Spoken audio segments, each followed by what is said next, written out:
All right, everybody, welcome back to the KSR YouTube channel.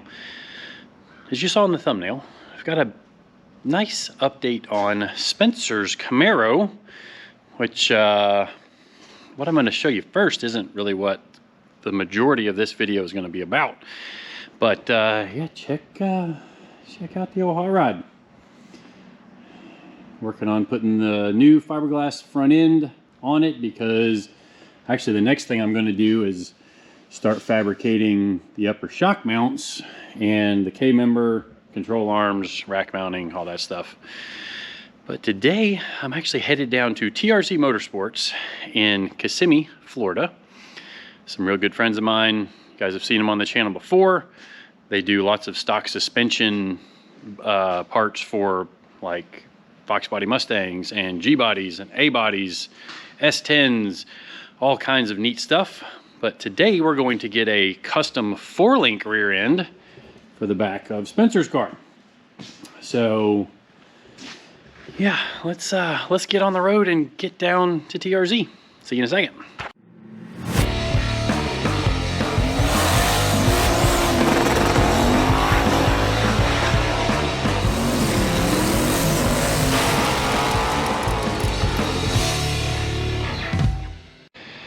All right, well, we have made it down to TRZ Motorsports down in Kissimmee, Florida. And like I said, I've known these guys for a long time. I think going all the way back to like 2004, 2005. Mike and Todd both been a big part of my learning process in the motorsports world. And they have a bunch of really cool cars that they are a part of in, let's call it the professional small tire racing scene. Guys like Jamie Stanton, Rob Goss, just a couple that I can think of off the top of my head, Frank Mushaw. A lot of people that have done a lot of awesome stuff. There's Todd carrying out a box of control arms for powder coat, I'm guessing? Yeah. Yep, so there's some of their stock suspension control arms. Who knows what these are for, but they'll tell me when I ask. All kinds of stock suspension, super lightweight stuff. Those are for a coilover. You can see the bolt-on deal there. But yeah, we'll break in the train of thought. But let's walk through the shop and see what all we can see. All kinds of different ones ready to go.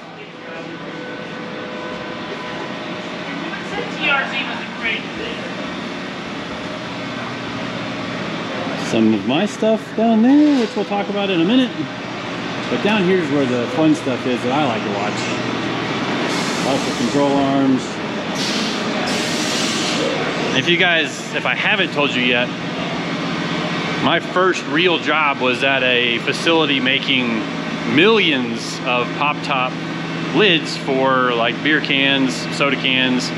So the manufacturing side of stuff, you know, I was into that when I was like 18 to 20, 21. And all that stuff, like, I love manufacturing stuff, especially American-made manufacturing, which this is some of the stuff they're doing here. These are the spindle, or not the spindle. So this is the cross shaft for their upper control arms. About that, made in the USA. So this machine here loads the bar in, and then it does all of the operations by itself, and then this robot takes it out of there and drops it over in the box. Which I'll get Mike over here, and they paused it for me to be able to show you guys, so let's watch that. Alright, well, while we're waiting on them to come over and show us that, here's a set of spindles, or yeah, we got one spindle backside up and another one that's front side up. Getting all of its processes done to it.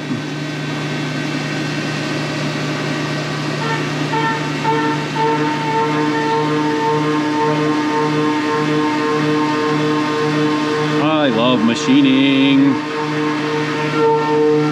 Here in just a second I'll show you the finished product. Look at all the shrapnel it's throwing out of it.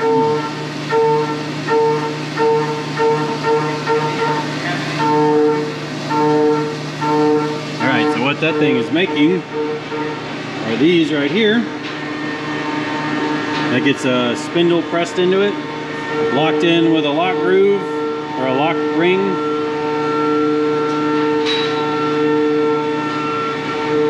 Yeah, all billet. I think it's 70-75 aluminum, which is super strong. But yeah, they've got machines running all over the place around here. Making shavings to make lots of cool parts for those of us that run, you know, these stock suspension cars.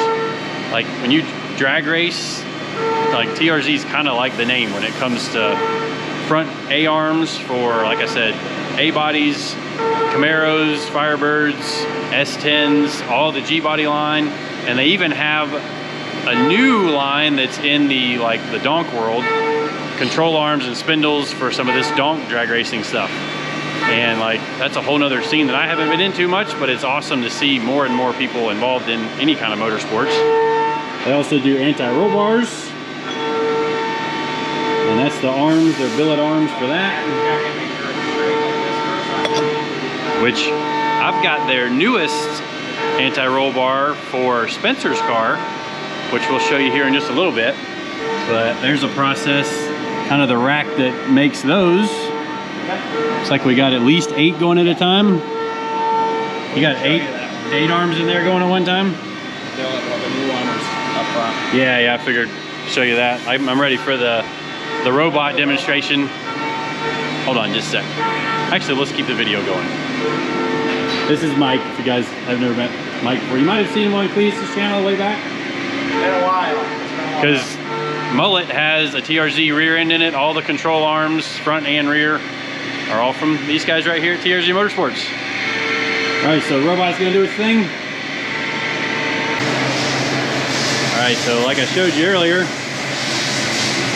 what you can just maybe see right there is one of those cross shafts for the front upper control arms. Let's see if it'll grab her out of there. Yep, released. There we go. Let's get out of the way, because the robot won't care if I'm in its way. It'll stop. It's going to close. Oh yeah, it's got a load sensor in case it runs into somebody. Well, that's good. But it'll stop. That makes me feel a little better. Yep. So normally it would be restarting itself and starting with the next machining operation. Now it's going to come over here and drop her in the box. That's cool. Oh, is it going to start dancing? Yeah, it's good now. Yeah, I stopped, so it's not going to start over again. Just making sure it didn't do like it did last time. Yeah. Yeah, I'm a nerd about this stuff. Like, it's awesome. Let's go show you some other stuff. All right, well now it's after hours. I've hung out long enough nerding out about, you know, the CNC machines, and kind of needed it to be a little bit quieter for me to film some of the stuff I'm going to show you guys next. That there's some new stuff here that has been in the works, some prototype stuff with the guys at TRZ, Mike's, and a guy named Kevin, another guy, not me Kevin, another Kevin, are really good with the CNC and the computer programming and all that stuff, and then making all the robots and the CNC machines work together. But they've been working on something new, and that something new is this foundation for a 9-inch fabricated housing. So this is one in raw form. Well, not in raw form, I guess you could say, but it's one that's been fully machined. This is chrome Holley, and you can see where the axle tube pilot's in there. All of the stud holes are blind for the studs, so we'll be using ARP, you know, really super strong studs in that. There's a deep engagement in there for the studs, so won't have any problem stripping those out. But yeah, this is, you can kind of see, which is maybe a little bit hard to understand, but the way this pilots into the rest of the sheet metal pieces allows this edge to be welded on the inside all the way around. And right here, there's actually a cap that bolts around the end of the axle tube in there. So this piece here bolts in, and then the axle tube is captured. Lots and lots of, I guess, science and, you know, strength calculations have gone into it to make this what they feel like is an extremely strong way to base a 9-inch housing off of. Now, as of this moment right now, these aren't even available. Like, they're building more of them to build more rear end housings with them. TRZ sells a ton of different rear end housings, you know, from 4-link like this, like we're doing in Spencer's car, you know, a true 4-link deal.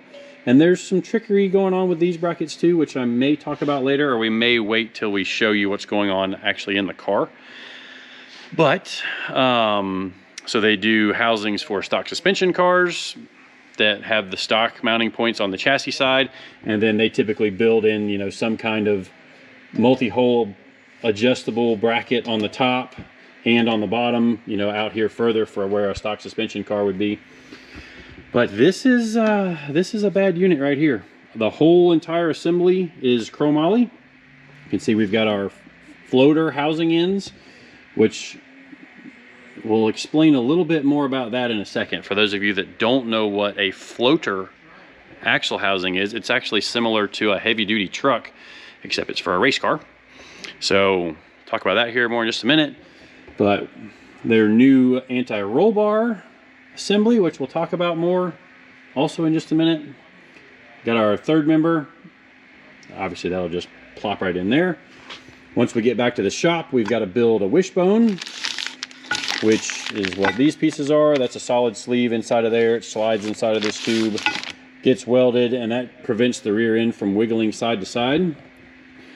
These are all our 4-link bars. So these will all get welded, and then, you know, that's going to connect from here up to the chassis, and then from there to the chassis. So then we've got our shock mounts, and let's walk around the table and we'll show you some of the other stuff.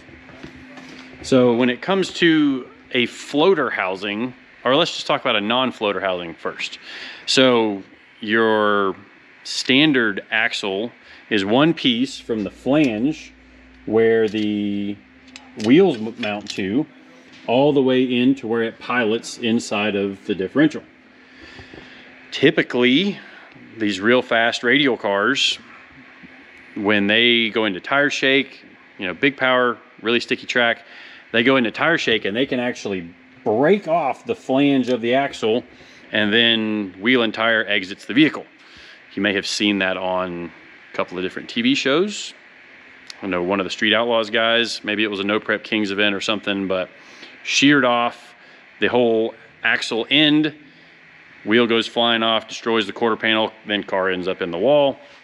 So the way this works, this piece is bolted to the housing with bearings, just like your you know, heavy duty truck.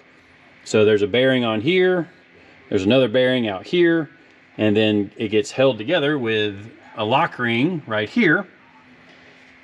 And then this, which this is all tight now, but basically the axle now is splined on each end. So this end goes in the third member, this end ends up out here under this cap. And if the axle were to break somewhere in the middle, this is a 300M, like super strong axle, shouldn't have any problems with it. Shouldn't, you know, cross your finger, it's a race car. Race cars break things. But we shouldn't have any problem with that. But even if it does, the wheel still stays attached to the hub that's attached to the rear end housing.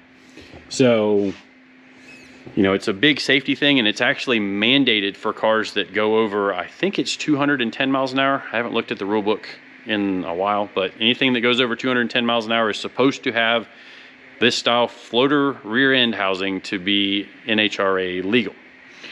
So that's what we're doing with Spencer's car. The first motor probably won't get there, but the motor that's being talked about, or the engine that's being talked about for a couple years down the road, it's going to go well faster than 210 miles an hour. But we'll cross that bridge when we get there. So the last thing we're going to talk about is the anti-roll bar we've got going on here. And TRZ for years has done a double double torsional bar anti-roll bar. I think I'm saying that right. So you've got an inner, and then you've got an outer. The inner is going to weld to this, and this is all new stuff. Like the arms I showed you earlier, the billet steel arms, those, they offer them as a single or a double tube anti-roll bar. But this is a new setup that they've come out with that allows the anti-roll bar arms to be mounted outside of the chassis, or if you want to build them to where you flip this thing around the other way and it's inside of the chassis, because this is the steel piece right here that this outer tube is going to get welded to. So it's, you know, incredibly strong here. By the time this will get welded here, it'll get welded on the inside, and then the outer tube gets welded around this steel here. So incredibly stiff anti-roll bar, but it's also lightweight, and trying to keep the car from twisting so that it plants both the tires to the ground and the car rockets forward. So that's the new hotness, and come next week we're going to be fitting some of this stuff into the car. Now this bracket may change just because it might weld to the bottom of the frame rail that's running down the car. We'll have to see how it all works out, but that's why it's not welded yet, because we're going to actually build it to the car once we get it back to the shop.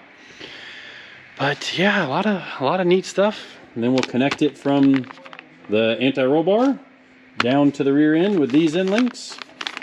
And yeah, next week we'll have a rear end hanging in Spencer's car just for mock-up, and then we'll take it all back out, have it powder coated. Yeah, and then we're on to, like you saw at the beginning, I've got to work on and engineer the front suspension. While I'm doing that, Drew's going to be mounting seats, starting on the floor.